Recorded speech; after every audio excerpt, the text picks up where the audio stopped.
I should be writing season 20. I think episode 21. I've been sick. I lost count. Bear with me. But I should be writing. I should be working on my craft. I should be writing. I should be submitting my next draft. But I'm sitting home watching Doctor Who. Hi there, welcome to I Should Be Writing. This is a podcast for wannabe fiction writers. I'm your host, Mer. I have been podcasting for almost 20 years. I'm like on the 20-year mark this year, and it's baffling. And I've been publishing professionally since 2013 or 14. It's hard to tell when you actually sell the book, when it actually comes out. Anyway, I always feel awkward throwing my credentials around, but I know there's a lot of people giving out advice on the internet, and I just want to tell you that this is where I'm coming from. So, I like to talk about writing, I like to have guests on, and they like to talk about writing too. We also live stream this show on Twitch and YouTube at, I think the username is Mighty Mer on both. We don't have a lot of live YouTube watchers. You're welcome to join if you can. 3 p.m. Eastern Daylight Time most weeks. So, that's what's up with me. And as I said, I've been sick. I had surgery on 2 weeks ago, and then I had a complication last week that put me in the hospital. I'm fine now. I'm great. But that was both time-consuming and tiring. So it's taken me a while to jump back. And then jumping back means answering all the panicked emails from all the people who needed to hear back from me for whatever. So I am just trying to catch up. But I'm delighted that we had this interview on the schedule, because then I couldn't say, I don't feel like streaming again today, the way I have been for this week. So thank you. I'm going to do the thing that I always forget to do. And I'm, as I said, I've been doing this almost 20 years. But I want to welcome MJ Wassmer to the show, and I have a bio to read. Oh, do you? Okay. I do. I didn't know I had a bio. According to my assistant, you do. Let's go. MJ is an author of speculative fiction who grew up in the suburbs of Memphis, Tennessee. He has worked as a UPS package handler, professional treadmill cleaner, steakhouse busboy, and Spider-Man for children's birthday parties. Following 10 years in corporate, MJ left to start his own business while focusing on his true passion, writing silly things. And we are here to talk about 0 stars do not recommend. Welcome to the show. Thank you. I'm so glad to be here. Before we get started, can I just say congratulations on 20 years? Thank you. Incredible, Mer. No, I mean, do you know how rare it is for someone to do anything 20 years consistently? Like, that's amazing. Like, if I had been writing for 20 years consistently, maybe I wouldn't be here talking about my first book. Yeah. Or if I had flossed for 20 years consistently, I wouldn't have had a cavity a few weeks ago. My first cavity. Really? But no, wow. Yeah, it was hard on me. I'm but sorry. Congratulations. That's amazing. Really an accomplishment. Thank you. Ian just joined. What was the news? I'm guessing the news that I'm feeling better from my surgery and hospitalization last week. Everything's going well. We're good. We're moving forward. And here we go. So, MJ, this is interesting. You're with Jabberwocky Agencies, right? I am. That's right. So I was talking to Joshua Bilmus at BossCon this past year. Oh, okay. And asked him what he was excited about that his people were representing, and he described your book to me, and I'm like, I must look at this. I must see this book.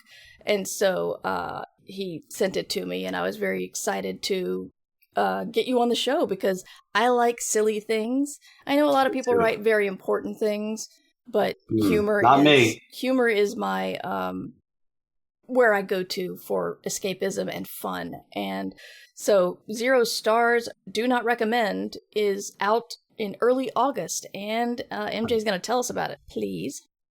Yeah, sure. I like silly things too. I think, a problem I'm working on is I can't take anything too seriously. And so my first book, 0 stars, do not recommend. It's a, like Mer mentioned, a speculative comedy about a couple that goes on vacation in the Bahamas when the sun explodes.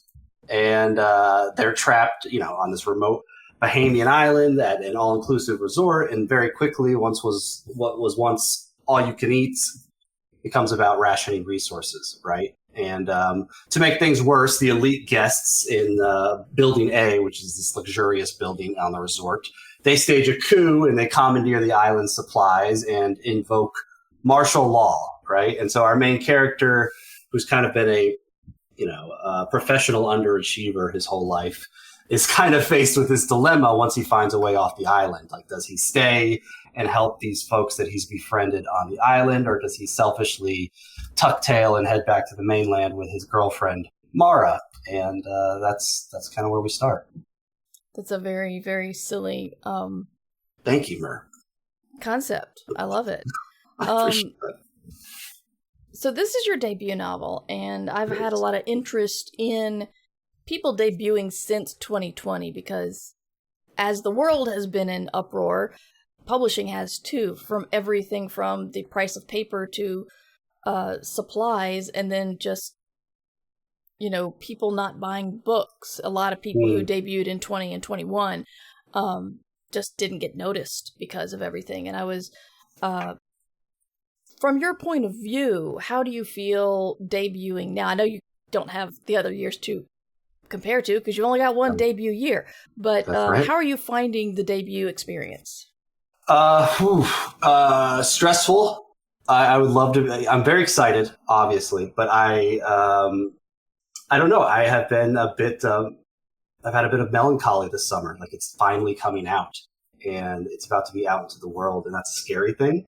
Along with the excitement, I can't speak to how it will sell. Obviously, that is yet to happen, right? I think I've been very pleased with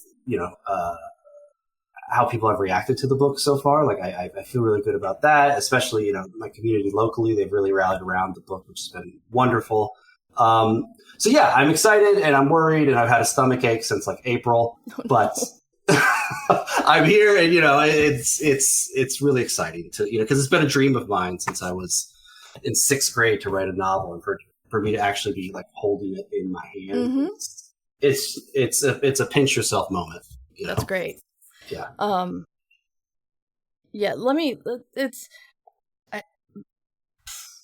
Sentences are hard to start sometimes. Trust me, because we've already talked about the both of us liking humor and silly things. I don't want to get too far into this, but I do want to point out that not a lot of people talk about the fact that there is always a sense of letdown or melancholia or just unhappiness when it comes to finishing a project. And it's one of those things that people don't really talk about because they think if they're feeling it, they're doing it wrong. And, it's like you've got people who would kill to be able to publish a book. What are you feeling bad about? And it's just a weird response. Sometimes it's sad that you're done and it's flawed. They're all flawed. They're all going to be flawed. But, you're thinking, oh, I could have fixed that. Oh, I could have fixed that. And then who's going to like it? Who's going to hate it? And the worry does kind of sometimes get you down. But I just wanted to tell you, I'm not a therapist, by the way. But the letdown and the sadness feeling is part of the process. And it's always very exciting. But it has other emotions included. Sure. Yeah. I mean, my main emotion is, of course, excitement. This is huge, right? But I do think it's helpful to talk about, all this build up and then a launch and how you feel throughout that process. What I've tried to work through some of my feelings, it's, I feel like maybe as creatives we do this a lot. I keep moving the bar for myself, so it's never enough, right? Yeah. Like when you first start, all I wanted to do was write a book. Like, I didn't care if anybody saw it or liked it. I just wanted to finish something, right? But then once you do that, the bar moves. You're like, well, maybe I'll share it with some friends and see if they like it. Oh, they kind of liked it. Well, okay, the bar moved, and what if I could get an agent? And that took me years. And then it's, what if we could sell it? And then once you sell it, it's, Is it going to do well with the public, right? And you just keep moving this bar, and sometimes I got to check myself and be like, you were so thrilled that you just finished a book. Like all these, everything else has been icing since then. Yeah. You know? And so that's something that I just have to do personally. But I love the book. Like I'm very proud of the book. I'm excited for people to read it. And so I'm really happy to be here. So can you tell us a little bit about your that process, a little bit more detail? Because you said you wanted to write the book. Is that book you said that you wanted to write and then show to friends? Is that 0 stars or was that something else? 0 Stars was not the first book I wrote. I wrote a kind of a YA comedy that was not ready for the public. Mm-hmm. Right? It was one of my first try. That was the first book I finished. 0 Stars was the first book where I was like, okay, I think I might have something here. Mm-hmm. That's when I started sharing it with friends and family. The family thing is a little tough because my mom loves everything I do. Yep. She was like, yeah, this is great.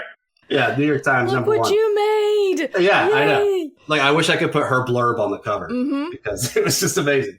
But yeah, then beyond the friends and family, I don't have a writing group, so it was just like, let me just start knocking on agents' doors, right? And that means going through queries and getting into the slush pile. So 0 Stars was the first one that I really felt confident that like maybe I can get something here. But I was still throwing darts in the dark. Mm-hmm. I didn't know anybody in New York, didn't know anybody in LA. It was just like, let's just see what happens. And luckily, it worked out with Jabberwocky, and I couldn't be happier.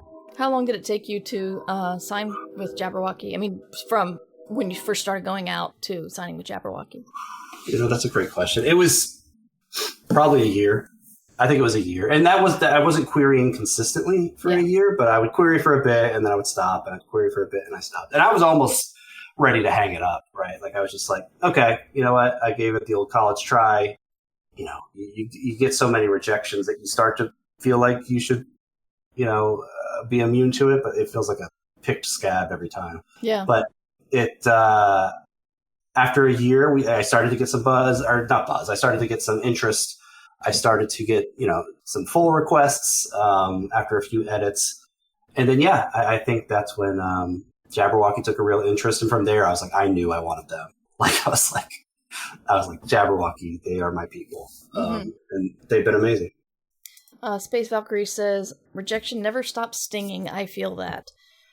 100%. Yeah, here on I Should Be Writing, we try to celebrate rejections because they are a sign of a working author.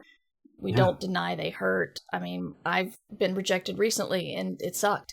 But, it still says that I'm still making stuff and I'm still trying to get it out there. And, giving up is worse than getting a rejection. But agreed. Shout out to my wife. She wouldn't let me give up. I remember she guilted me every time. She's like, when's the last time you did some queries?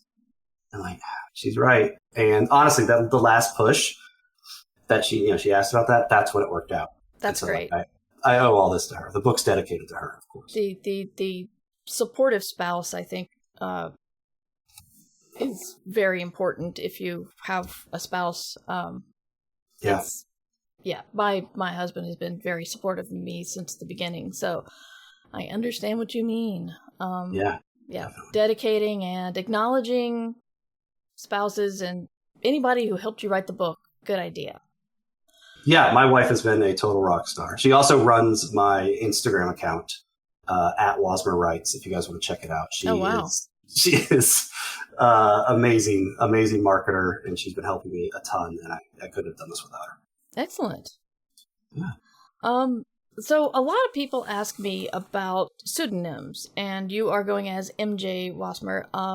Why did you decide to do that?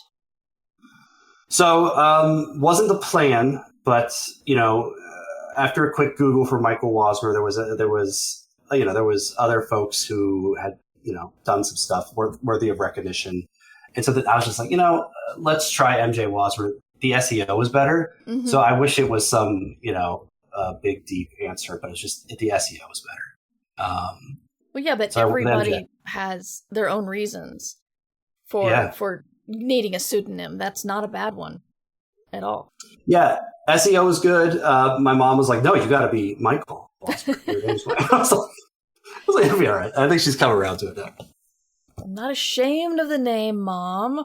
I know you weren't thinking about SEO when I was born, but... Which is, you know what? I blame her for that. She should have been thinking about SEO. That's true.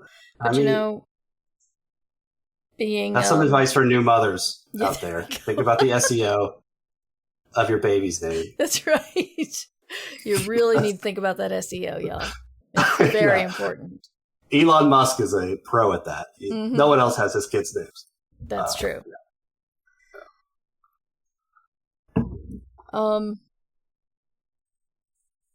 Yes, people are taking notes in the chat. Consider the SEO of your baby's name. Got it.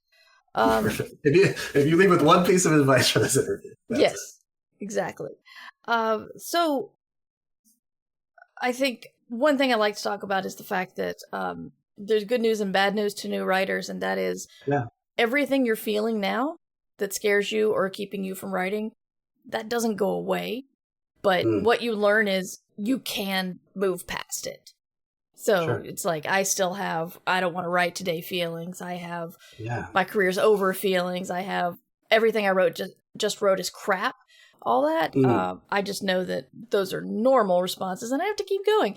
And so I wanted to ask you, at any point, either in the writing or the editing process or whatever, or the submitting process, did you come up against a wall that you was just really hard to get over? And how did you? Yeah, I think my wall was myself, I think, in a lot of ways. Like, you read in my bio, for 10 years I was working in corporate jobs. Like, I was cubicle surfing. That's very similar to like my main character in 0 Stars Do Not Recommend, Dan. He's been working for 10 years in corporate America, and he feels like maybe he has some untapped potential, but he's not at the point where he's ready to actually explore it, right? So turning 30 was like my personal apocalypse. Like, I felt like,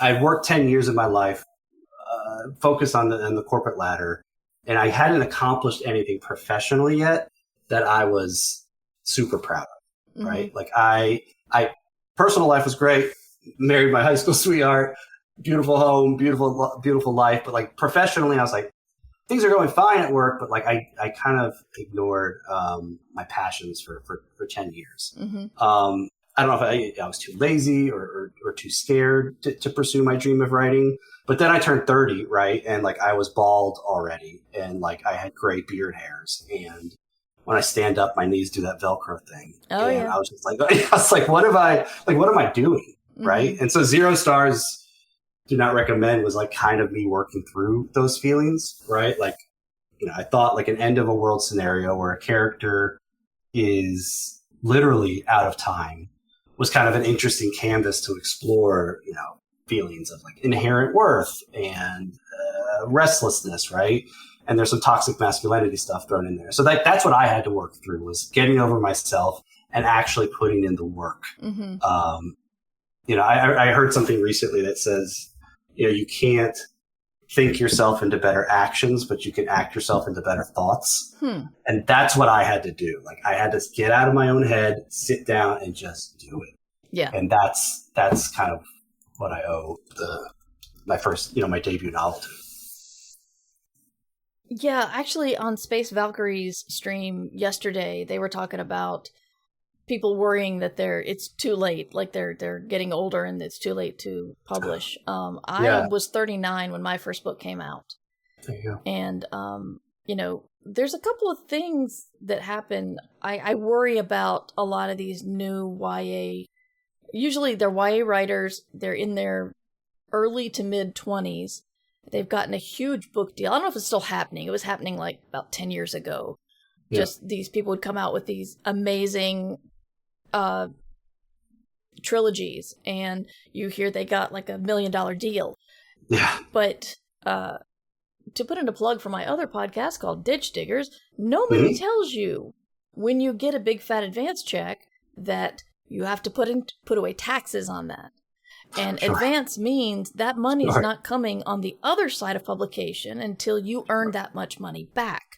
And I've heard of so many people getting huge, massive deals and then just falling apart because they don't understand how money in publishing works.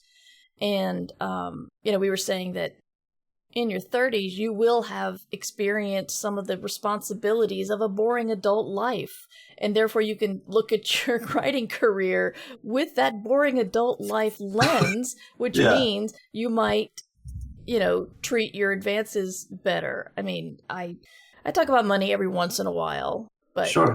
like to bring it up that every time I get paid, 33% goes into taxes. I just put it away 100%. immediately.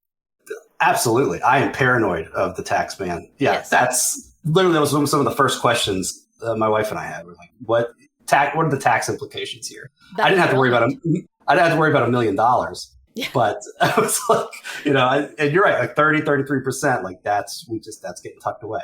Yeah. Luckily, I've been running my own business for a few years, so I kind of had a little bit of tax knowledge. Mm-hmm. But yeah, you're right. Kids don't know. Yeah. How would they? A lot of people don't know that we can have self-employment 401ks. It's like you can be putting That's smart. Yeah, you can do that. I don't remember the math involved, so my accountant actually tells me how much I should put in that at the end of the tax year. But Sure. yeah, I've got a retirement account. I try to put money in that too. But anyway, it's going back to the fact that I also did not write in my 20s. I got a weird bug in my head saying, well, once I graduate from college, I've stopped learning. And if I'm not a great writer now, I never will be. These were not conscious thoughts, but looking back on it, I could tell clearly and also I had a friend who was better than me. Okay. And so he writes for Slate now. I'm very proud of him. So I'm just like, if I can't write as good as Dan Coyce, then I can't. Then what do I have to do? And then when I was 30 or 31 or so, a friend of mine encouraged me to start writing again. And while I feel bad about that lost time, somebody did point out to me that maybe I needed those years to grow up. Maybe my writing would not have been as good in my 20s as it was in my 30s. I wished I'd done the act of writing more, because like you said, you would be further, you'd have more stuff and you would have probably gotten through the rough periods. But overall, it's like, I try to think, well, I am here wherever I am, it is the result of a lot of the decisions I made, for better or for worse, and I like where I am. So, I'm just going to say that I needed those things. Yeah. Makes me feel better. What were you doing in your 20s? I was a webmaster. Ah. Yeah. That makes sense. Before, heavy programming was needed to run a website, I did that. So, I was administrative assistant, then a webmaster, and then, Well, I'm sure that helped you in, your podcasting journey, all that. You seem pretty technically proficient. Oh, yeah. Yeah. I'm not a coder, but actually I'm learning Inky, which is the interactive fiction and interactive fiction coding language, and I'm very proud of myself. So I am learning that, but I still haven't learned anything. People say cascading style sheets to me now, and I'm still just freeze up and panic. Yeah, so, I think my knowledge stops at Angel Fire. Oh wow! Back in the 90s. We would do Angel Fire sites. Mm-hmm. That was my thing. GeoCities? Of course, GeoCities. How could you even ask that? Of course. GeoCities, Angel Fire. That was, we used to make video game websites and band websites. Old school HTML, but that's where my knowledge kind of begins and ends. Yeah. Yeah, now, of course, I get mad at WordPress when it thinks it knows better than me. I'll write some actual HTML, and then I'll look at it, and WordPress will have decided to do other things to it, and I yell at WordPress, and that doesn't do anything, but I think it makes me feel a little bit better. well, then it does something. I lost that battle. I wanted to build my own website. I was like, I can brush off the skills and like make it happen. And I didn't make it a week. I had to hire a designer. The website did not look good. Yeah. So what's next for you? What are you working on? I can't remember. Do you have another book with your publisher, or what's going on with that? Yeah, I was so thankful to get a 2-book deal in the U.S. and in the U.K. So yeah, I am on the hook for another book, and work has begun. I'm really excited about the second book. I don't know if I'm supposed to say. I'll say it takes place in the same universe as my first book, but it's not a true sequel. Mm-hmm. And I am really enjoying mapping it out and exploring these new characters and kind of what difficulties they will face. It's really cool. So yeah, I'm very excited. Yes. And you can tell whatever you want to or not about your book. And as long as you're not like reading it word for word, your publisher might not appreciate that. But you can tell us as much as you want. Yeah, I'm really excited. I'll let folks read the first book, and then maybe we can chat about the second book. Sure, that's great. Really cool. So what do you wish someone had told you when you started writing or submitting? Any aspect of the journey? Is there something where you were just like, man, why didn't anybody tell me this? I wish people had told me to chill out a little bit. Like, just relax, just have fun. And then, I heard a quote recently. I think it was Rick Rubin, which is something. It was something I really needed to hear, I think, as I was plotting my second novel. Rick Rubin said that the audience comes last, which I thought was really interesting at first. Like, I didn't know if I agreed with it at first. And he explored that a little bit and said, the best thing you can actually do for the audience at the end of the day is write or produce, or whatever the creative field is, something that means something to you, right? If you try to produce something that you think others will like, you'll miss the mark 9 out of 10 times, right? Yeah. But if you, at the end of the day, if you're making art and you produce something that means something to you, that ultimately benefits the audience, right? And that's something that I think I wish I had kept in mind more during the process of the second novel. Thankfully, with the first novel, it was 100% what I wanted to write. Right? Mm-hmm. It was because I had no expectations. I was just writing for the fun of it. The second novel, as I started plotting it, I was like, well, what would people like to see? And then, thankfully, before I put pen to paper, I was like, wait a minute. Let's steer back a little bit. What do I want to see? Right? Like, because the first novel's all me. I want my second novel to be all me. Yeah. There's this Josh Ritter quote. Josh Ritter is a musician I really enjoy. One of his lyrics is, "I'm singing for the love of it. Have mercy on the man who sings to be adored." Yeah. And that's something that I've just kind of internalized a bit, where it's just like, if I'm not having fun writing this, then I don't think ultimately the audience will. And so it's about exploring those ideas and really sticking to your guns when it comes to like, what do I enjoy? What do I want to read? Mm-hmm. We're getting some questions in the chat. Space Valkyries, who's working through their own first novel right now. Since I'm in revision land, what was your revision process? So there was revisions after I did some beta reads. I had some friends and family read it. The revision process with the editor, once it was acquired, it wasn't so bad. I was really scared. I was so scared. I got an edit letter that was so thoughtful and so helpful. And I think I got the edit letter in like June, and they were like, can you turn this around by the end of August? Mm-hmm. And yeah, I was able to pull it off, and the book got so much stronger. And I also want to give a shout out to Jabberwocky and my agent. I have a very editorial agent team. Before we submitted to editors at these publishing houses, we actually went through a couple rounds, which made the book 10 times stronger. Yeah. So yeah, it wasn't as painful as I feared it would be. It was all helpful, but it does take some time. And any changes, you're just like, even if they're right, they can be like, I more fear the work because I think I'm just inherently a little lazy. Mm-hmm. But I'm just like, oh man, if I change that, that means I got to change this in this chapter. I got to change this in this chapter. Yes, the cascading effect is always scary. The cascading effect. Like if I put the snow globe here at the end of this chapter, I got to go make sure I can do it at the end of chapter 15. That's where it is. So yeah, it's not too bad, but a process. Right.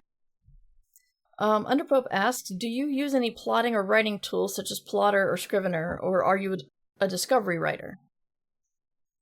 Is a discovery writer the same as a pantser? That's the same Yes. thing, right? Yeah, I'm a discovery writer then. My first book, I only had the opening line. I just knew that I wanted the sun to explode on the first sentence. And then I was just going to, kind of go off to the races. That's a good from hook. There. It's fun hook. Yeah. Kind of wrote myself into a bit of a corner.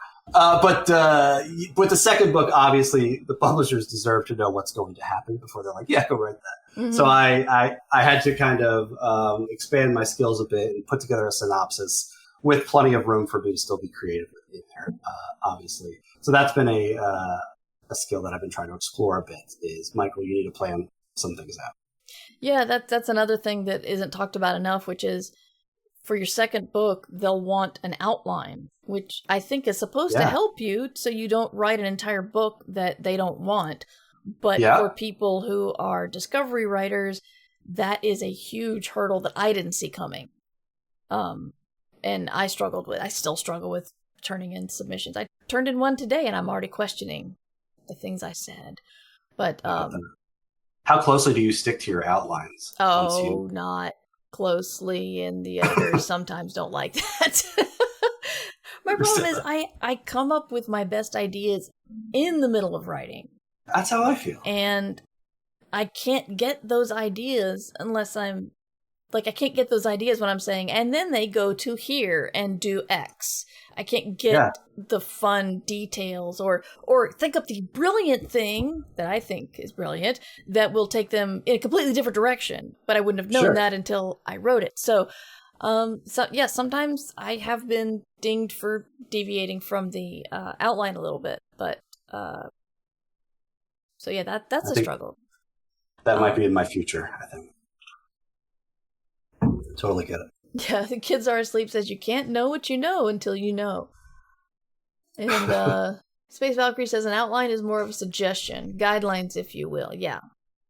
So, it's a struggle, but I think we are at the end of my questions. Is there anything else you would like us to cover? Oh, when does the book come out? I know it's early August, 6th. August 6th. It's out in the UK right now. Okay, great. It's already released in the UK, which I'm super excited about. And then it releases on Tuesday, August 6th in the US. And please pick up a copy. And if you enjoy it, the best thing you can do is recommend it to a friend. That's so helpful. Definitely. Yeah, absolutely. Okay. Well, where can we find you online? You can find me at mjwassmer.com, or we are very active on Instagram at Wassmer Writes. You can watch me and my wife goof off on there up until publication day. That's always fun. Yeah, absolutely. And you can find me at murverse.com, and I'm Mighty Mur on most platforms. So, that's me. Thank you guys for hanging out in chat. And remember, we do this Thursday afternoons at 3 p.m. Eastern Time. If you want to come hang out with us live, and if you're listening to the podcast later, I also appreciate you. You can support the podcast via the Patreon, which helps me out a lot, and you get access to a fantastic online community, and you get access to 20 years of podcast archives. It's a lot. It's a whole lot. So, consider supporting. I've got some projects coming up. Thank you for listening to I Should Be Writing, the longest running writing podcast in existence. This episode was made possible by the Fabulous, who support the podcast via Patreon or Substack. Join the Fabulous at patreon.com/mightymur or mightymur.substack.com. No stream. Theme music provided by John Anelio. Art provided by Numbers Ninja. And podcast hosting provided by Libsyn. Until then, you should be This episode is released under Creative Commons Attribution Non-Commercial No Derivatives 4.0 license. You can find all of my books and podcasts at murverse.com. I should be right.